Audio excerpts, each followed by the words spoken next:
Hi guys and welcome to my channel. Have you had a photoshoot planned and the weather is just not on your side? What do? Do you call it off? Do you take a chance and go with it? Here's to the sorrows, if this is a mistake. I had an outdoor shoot planned today, but the weather forecast was changing every 15 minutes. It will rain, it will be sunny. I was really close to call it off. So I decided to talk to my model and we make the decision together. In the end, we took a chance and went ahead with it anyway. The model for this video is Maria and you can check her Instagram in the description.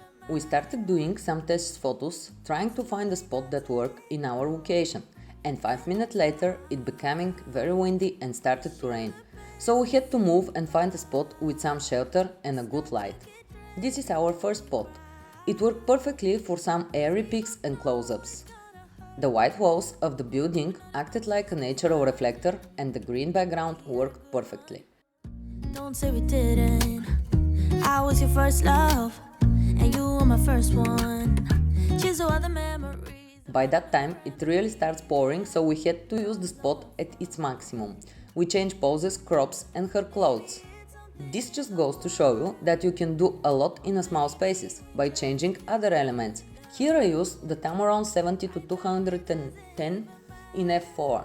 It's a zoom lens, so I could get some close-ups and body shots with a nice bokeh. That's why I wish you the best and say goodbye. You start to get dressed and then we cry, 'cause we both know it's gonna hurt, but not as much as this does, so baby bye.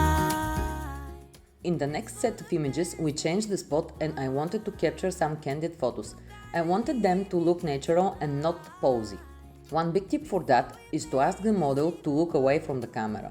Breaking eye contact make it feel that you capture something that just happened. That's it for this photoshoot guys, like and subscribe, bye!